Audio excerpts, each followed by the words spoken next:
शहर से दूर पहाड़ियों के बीच एक पुरानी हवेली खड़ी थी। लोग उसे काली हवेली कहते थे। कोई नहीं जानता था क्यों, लेकिन शाम ढलते ही उस रास्ते से कोई गुजरना पसंद नहीं करता था। कहते थे वहां से लौटने वाले लोग पहले जैसे नहीं रहते। रोहित एक यूट्यूबर था जो डरावनी जगहों पर वीडियो बनाकर मशहूर हो गया था। जब उसने काली हवेली के बारे में सुना तो उसके लिए यह सिर्फ कंटेंट था। लोगों की चेतावनियों को नजरअंदाज कर वह कैमरा लेकर हवेली की ओर निकल पड़ा। हवेली का दरवाजा अपने आप चरमराकर खुल गया। अंदर घुसते ही ठंडी हवा का झोंका आया, जैसे किसी ने गर्दन के पास फूंक मार दी हो। रोहित ने कैमरा ऑन किया। दोस्तों, मैं अभी काली हवेली के अंदर हूं, उसने हंसते हुए कहा, लेकिन उसकी आवाज हल्की कांप रही थी।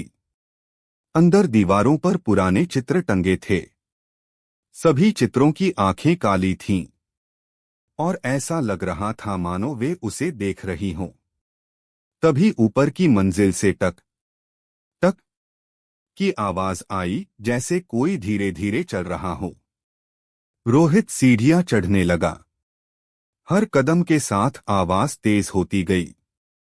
ऊपर एक कमरा था, बीच में टूटा हुआ आईना। आईने में रोहित का प्रतिबिंब साफ नहीं दिख रहा था, उसकी परछाई थोड़ी देर से हिल रही थी। ये क्या है? रोहित फुसफुसाया।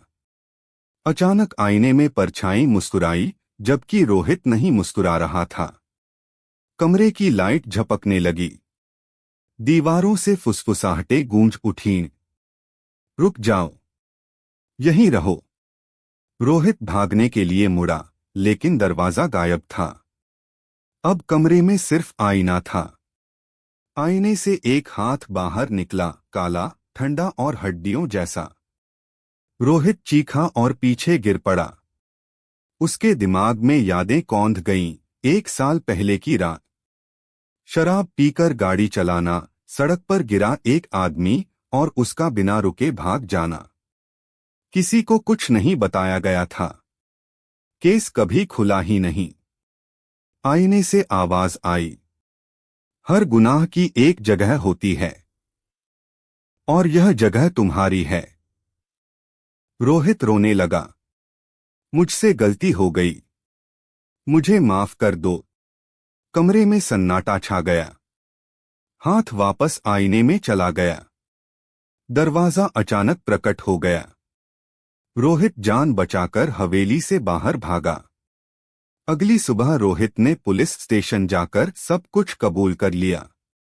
हादसे का केस फिर खुला। जिस परिवार ने अपने आदमी को खोया था, उन्हें सच मिल गया।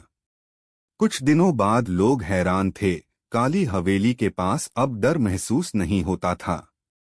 हवेली अब भी खड़ी थी, लेकिन वहां से कोई आवाज नहीं आती थी। कहते हैं हवेली भूतों की नहीं, अधूरे सच और दबे हुए गुनाहों की थी। और आज भी अगर कोई भारी दिल और छुपा हुआ अपराध लेकर वहां जाता है, तो काली हवेली उसे आईना दिखा देती है। वीडियो अच्छा लगे तो लाइक करें और ऐसे ही और कंटेंट के लिए हमारे YouTube चैनल कृषा AI को सब्सक्राइब करें।